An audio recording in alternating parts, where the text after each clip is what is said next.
Hi y'all, today we're going to be learning about Freedom Summer and its role in the Black freedom struggle, or the fight for civil rights for African Americans. Before we discuss Freedom Summer, we have to take a look at what was going on in the United States at that time. Freedom Summer took place in Mississippi in 1964, around 100 years after the abolition of slavery. However, black people in America were hardly free. The Jim Crow era of segregation greatly harmed black communities, particularly in the South. Jim Crow can be defined as a set of unfair laws that kept black and white people separate in society and treated black people as less than.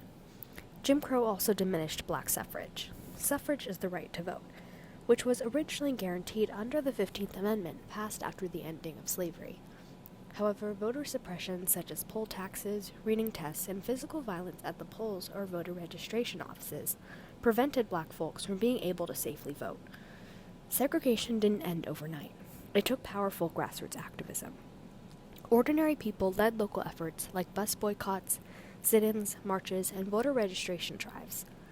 Youth and college students were central, especially SNCC, the Student Nonviolent Coordinating Committee. Committed to nonviolence, SNCC fought for voting rights, segregation, education, and protection from violence. One major threat at this time was mob violence. The Ku Klux Klan, or the KKK, a white supremacist hate group, used intimidation, threats, and attacks to keep black people from gaining rights or political power. They were especially active in states like Mississippi, Alabama, and Georgia. Now that you have some context around the black freedom struggle, it's time to talk about Freedom Summer. In 1964, SNCC executed a movement in Mississippi which dedicated itself to black suffrage, voter registration efforts, and civil rights education. The first major aspect of Freedom Summer was freedom schools. Freedom schools emerged to educate African Americans on quote-unquote Negro history, civil rights philosophies, and leadership skills to foster growth in African American communities. Education is a vital part of activism in creating a strong, thriving community that has the power to stand out to oppression. The second major aspect of Freedom Summer was the Voter Education Project.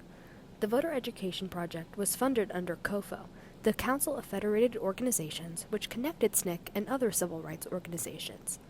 COFO worked to educate African Americans on the importance of voting, organized voter registration drives, and accompanied black folks to the polls and voter registration offices in order to protect against violence and intimidation. The third major aspect of Freedom Summer was the Mississippi Freedom Democratic Party, or the MFDP.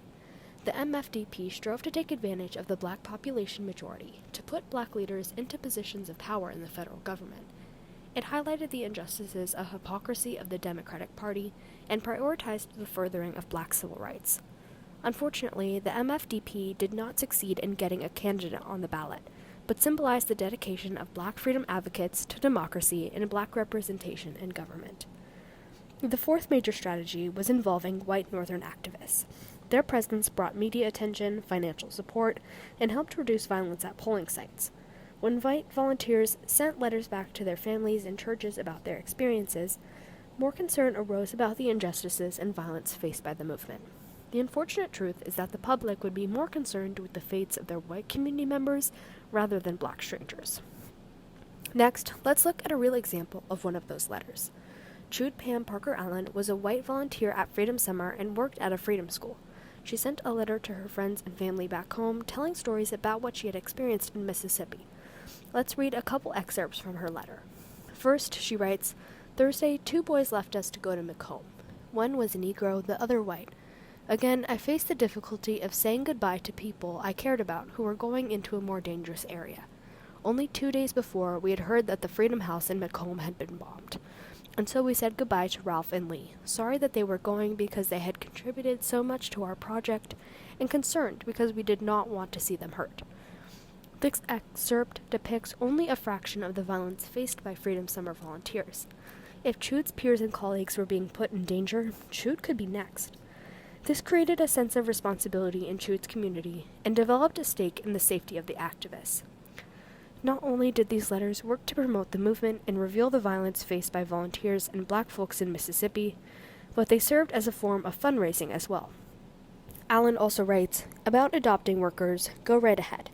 As you probably know, they only receive $9 and some cents every 2 weeks now.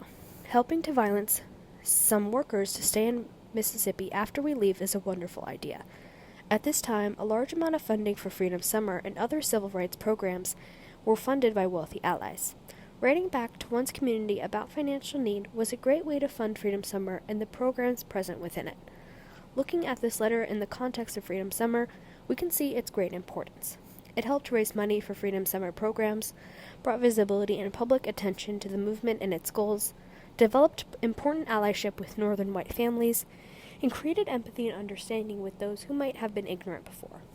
In conclusion, Freedom Summer was an incredibly important political movement during the Black freedom struggle. It educated people, increased democratic engagement, created important allies and empathy, and fought against some of the worst aspects of racism and segregation in the South. We can credit SNCC and Freedom Summer activists for the progress of the Black civil rights movement and the equality that we are still striving towards today.